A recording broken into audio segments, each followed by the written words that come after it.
All right, y'all. I am back with another word. I was actually just talking to a good friend of mine. I ain't gonna tell y'all who it was, but I was just talking to a real good friend of mine, and we were just talking about some stuff.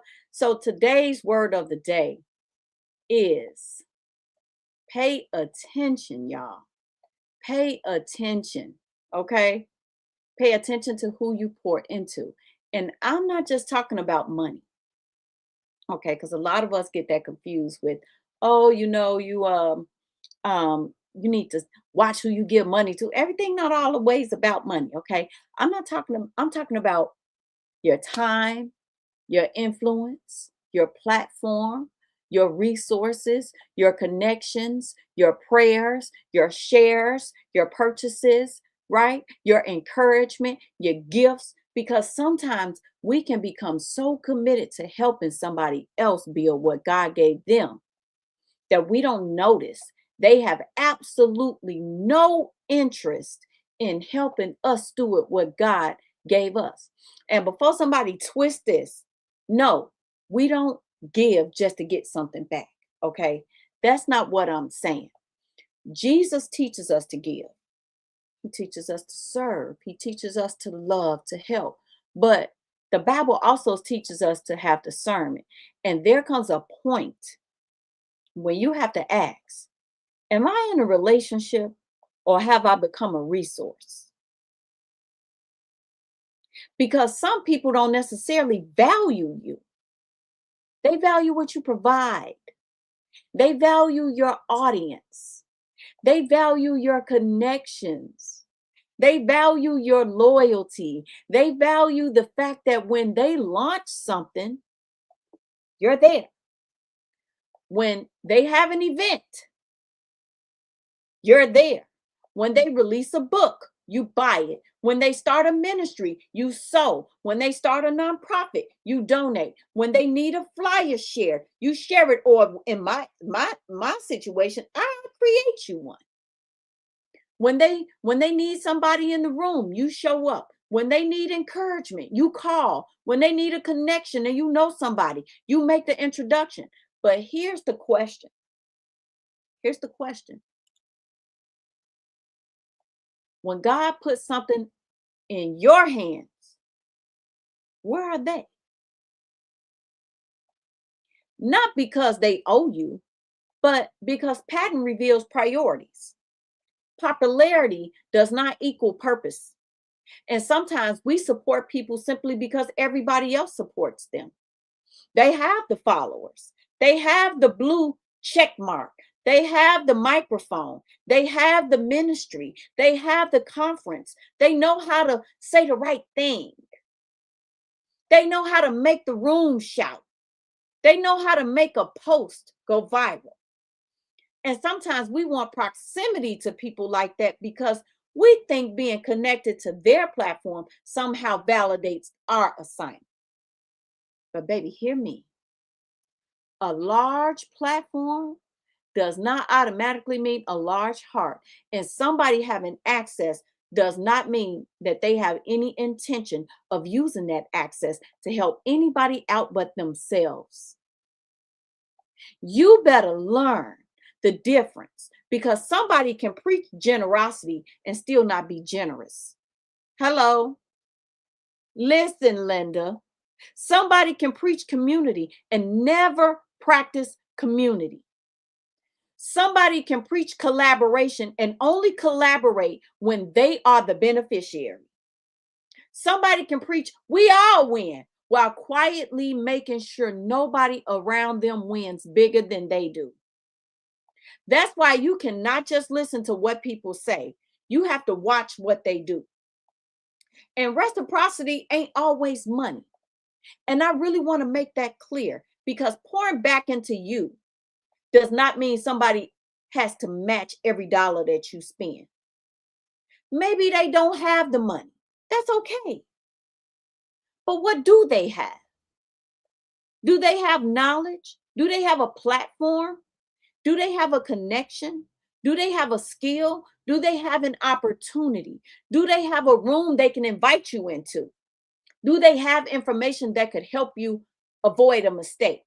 Do they have a seat at a table where your name could be mentioned. Because sometimes people will tell you, I wish I could support you on the same platform that they could share your post. And God has given them 10 different ways to support you that don't require money. They could share it. They could recommend you. They could refer somebody. They can make an introduction. They can invite you. They can nominate you. They could speak your name in a room where it haven't been entered in yet. They could use their gift to help strengthen your assignment. They could simply say, I know somebody who needs what you have. I know somebody who could use what you carry. Support has many currencies. So one of the biggest things I pay attention to now is who opens doors when there's absolutely nothing in it for them. Because that's different. I have opened many doors on my platform. I have introduced all of my authors to other platforms besides mine. I have done things pro bono for people. I have tagged them in opportunities for them to elevate. I have tagged anything that I see that anybody that I've ever worked with, whether we associate now or not. If I see something that's near your home or that you might be interested in, I don't make $1 off tagging your name. I don't make $1 off helping you to further your brand for free. I don't make $1 off of that. And that's different. Anybody can connect you to something when they're getting a percentage of it, right? Or you're paying them for it. That's called a publicist. Anybody can do that. Anybody can promote you when their name is attached. Anybody can invite you when your presence benefits their event. But what happens when the opportunity has nothing to do with them? Will they still sing your name? Will they still recommend you? Will they say, call her, book her, interview her, hire her, invite her, her organization? Man, it'll be perfect for this. That's when you begin to see people's hearts, because real community don't always ask, well, what do I get? Sometimes real community says, this has nothing to do with me, but I thought about you. My God. Those are the people you treasure. So I want you to stop confusing access with alignment. And somebody needs this today. Just because somebody allows you to access them, don't mean you are aligned with them. Sometimes you're just useful. I said what I said. Sometimes you are just useful. Some relationships survive because you keep feeding them. You keep calling, you keep sharing, you keep buying, you keep donating, you keep promoting, you keep showing up when they ain't got one view. You keep making introductions, you keep pouring. And because the relationship remains intact, you assume it got to be mutual. But stop pouring for a minute. Not to manipulate nobody, not to test anybody, just get quiet. Observe. What remains when you're no longer doing all the work? Who checks on you? Who celebrates you without being reminded? Who remembers your assignment? Who shares your work? Who mentions your name? Who asks what you're building? Who sees an opportunity and thinks about you? Sometimes you don't need another conversation. You need observation. Jesus, he paid attention too. We love talking about Jesus giving, but Jesus also discerned.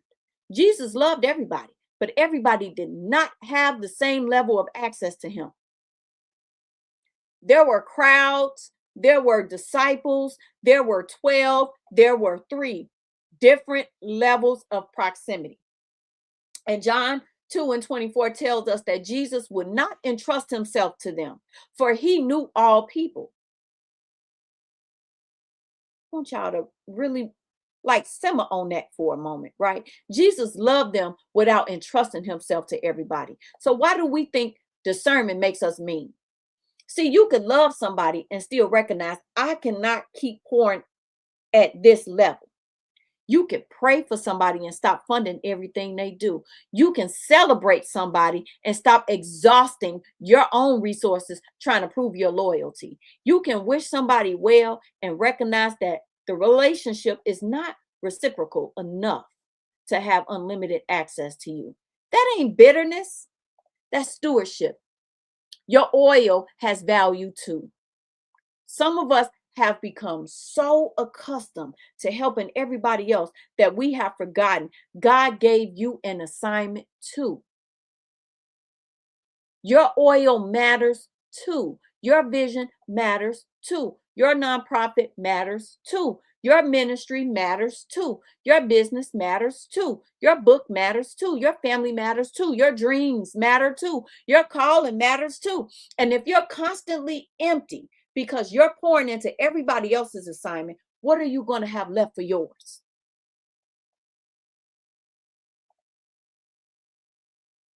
There are people who will gladly let you spend 10 years helping build their kingdom while never asking you what did God tell you to build?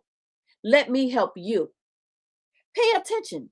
Pay attention to that, because everybody cheering while you're helping them won't necessarily cheer when it's finally your turn. So I need y'all to check the fruit. Amen. Because Galatians 6 tells us that we reap what we sow. And sometimes we think that means we're going to reap from the exact person we sowed into. Not necessarily. God may send a harvest from somewhere completely different. So this ain't about demanding repayment from people. This is about recognizing fruit. And ask yourself, is this connection sharpening me? Is this connection stretching me? Is this connection helping me become who God called me to be? Or am I constantly shrinking myself to remain useful to somebody else's vision? Proverbs 27, I forget the verse, but Proverbs 27 and 17. Iron sharpens iron. Iron sharpens iron. One piece is not supposed to be sharpened while the other one gets ground into dust. Okay? So today, I want you to do something.